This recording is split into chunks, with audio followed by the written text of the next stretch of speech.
y'all doing out there? What's going on, YouTube? Once again, I'm Juan Carlos Merced, and back at it with, probably want to say, the 5th video. Took a few days off. You see I look a little tired. Just waking up at 3 in the morning, reading the word, battling those demons, shutting them down, going to town on them. So yeah, really losing sleep, but gaining a lot of wisdom, blessings, visions. It's everything that a Heavenly Father is just putting into my life, And in this video today, I would like to talk to you about on how I've been battling this narcissist, this Jezebel spirit for a long time. I mean, even since youth, And I would like to also say that I finally, it took me a while to brainstorm like what to name my channel. And as you can see, when you click on, I named it Merciful Merced Memoirs. There's a lot of power in that M, that letter M. And the reason why I say that is I was born on Friday the 13th of July. And, during my, I want to say as I got older and I was doing, for some reason, I just felt different. Felt, that like, saying this humbly, like, felt special. I mean, I went through back and forth, felt special, but then also I was like, am I cursed? Which I do feel that I do have some generational curse to break, which was brought upon, I don't know, either on my mom's side or my dad's side. I might want to say my dad's side, no disrespect, but with that being said, I used to be a lot into occult knowledge once I got older and started, just figuring stuff out, like trying to add everything up with my birthday numbers to my last name. It's like I was battling the good and the bad, But as I got into my word, God doesn't like that, Basically like a forbidden fruit, when Eve wasn't supposed to eat from that tree, from that tree of knowledge, like leave that alone. So, based on the name, my last name is Merced. In Spanish, Merced, So I take it like, I feel I'm a prophet, and I feel that's like part of my calling, and that's why I'm doing these videos to help anyone out who's been battling, with either this spirit, this Jezebel spirit, or just with addictions, or just getting reconnected and on track with the Lord, So, Merced, like, listen to what Merced said, like, I'm saying this, and also my last name has like mercy in it, Then the memoirs, like when I got the first two, like Merciful, Merced, like what's the third one? Memoirs.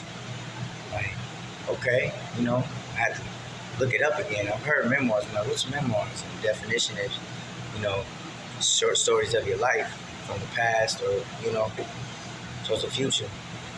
And so yeah, that's how I came up with the name. And mind you, the letter M is the 13th letter in the alphabet.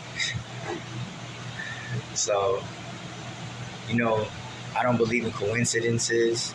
None of that. Things happen for a reason, good or bad.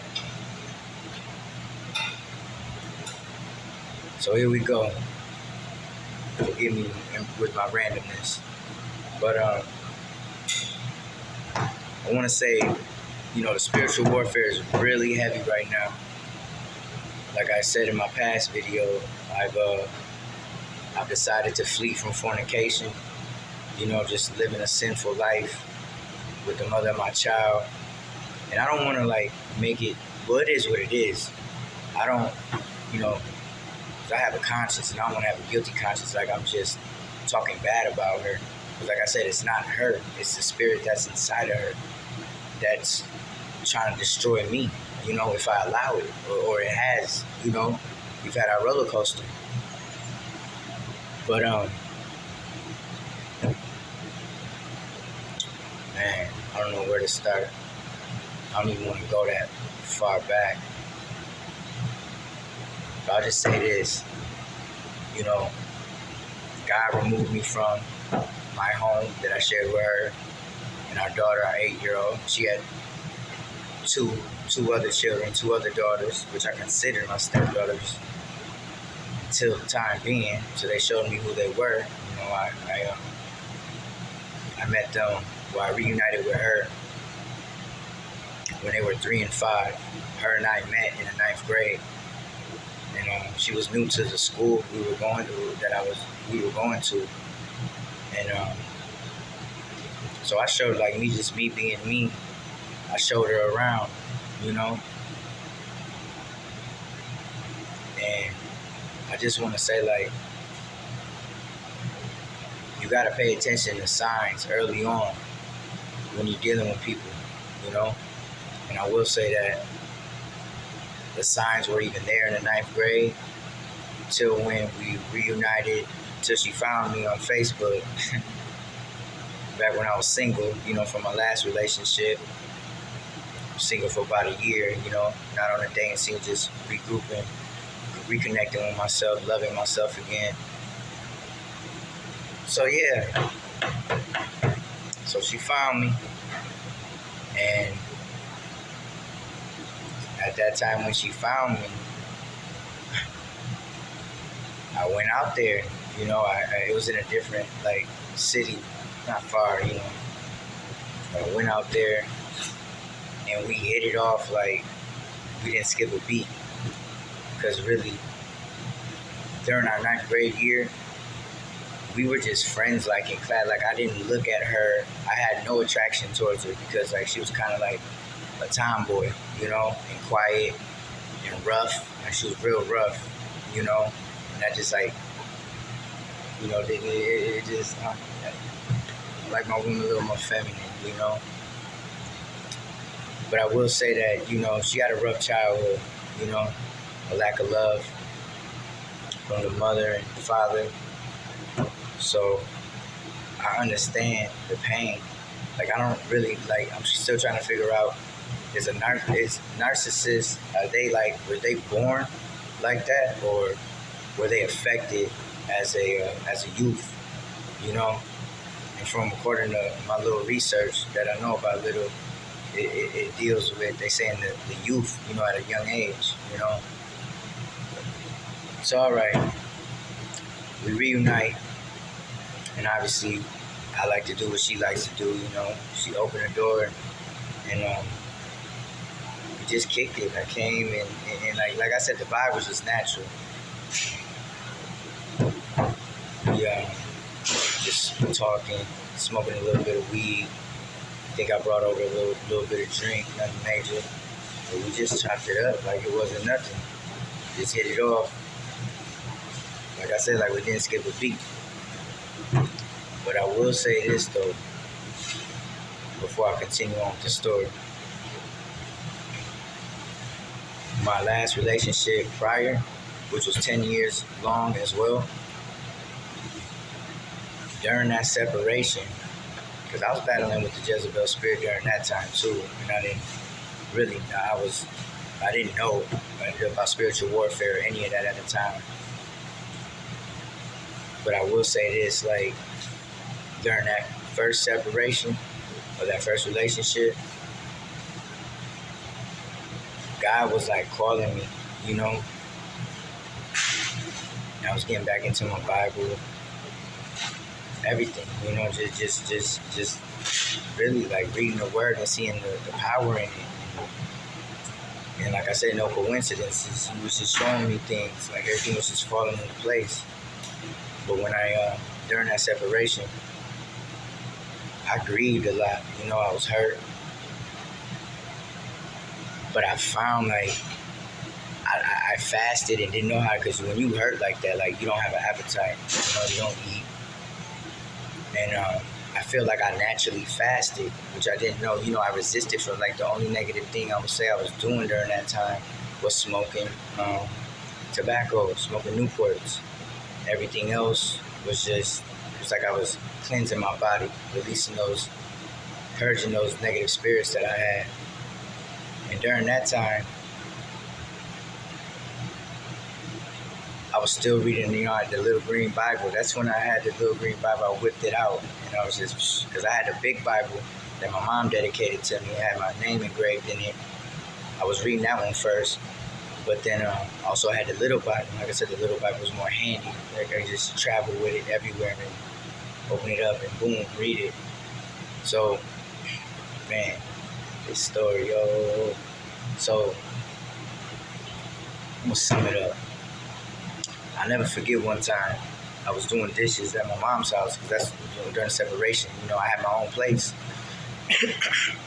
I went back to my mom's, and it was almost about a year into it, a little less than a year. But my ex called me, so I'm doing dishes, and I'm like, and my mom has a nice view, the windows, and I can see, outside. And I get a call from my ex, because during that separation, you've been with somebody for 10 years, you slowly but surely, even though they moved on with somebody else, and they still want you around, and you still want to be around them. So I'll never forget though, she called me, and she was like, "Hey, what's up? How you doing?" I'm like, "I'm good, how about you?" And, just small talk. And she's like, "Have you found are you in a relationship yet? You found a girl?" I'm like, "Nah, I'm good." Like, I was like, "I'm not ready, I was just getting over you." And what's crazy is she said, "What about that girl you went to school with?" And that threw me off, because I don't ever recall bringing her up to her, I really don't. Now that I'm thinking about it, that's the spirit, not the good one. So I'm like, nah, So fast forward, I was going through so much spirituality. Like, I felt peace during that time. After losing everything, I didn't just, like, I let go of my materialistic self. Like, I wasn't that, but I just had nice things, because I worked at a department store, and, I wasn't a shopaholic. Like, I just shopped on clearance anyway, like, whatever. But I lost slowly but surely, like, worldly things. And, like, I'd be like this, like, grow my hair out, just, and I would just read my word and wake up every day like, God, I wasn't working at the time. Like, I didn't even feel motivated to get a job. I just felt, God, what would you like me to do today? Who can I help? Who can I serve? And during that journey, he was just showing me signs, and I was so at peace, man. Like, I'll never forget it. Like, nothing couldn't throw me off my balance. Nothing. I couldn't believe it. During that time, I really knew what peace was. Like, seriously, total bliss. Like, we're not gonna say bliss, just peace. And it was awesome. It was a beautiful thing. Here it goes though. So I remember one night, I'm sleeping in the living room on the couch, on the leather couch. So I'm laying on my right hand side, laying on my side, right? I'm laying on my side, and out of nowhere, I can't recall the time. Obviously, it must have been around those hours, that time. You know what time? 3:33, around that time. I'm pretty much assuming. So I'm laying down, and my body, like, I opened up, like something just opened me up, like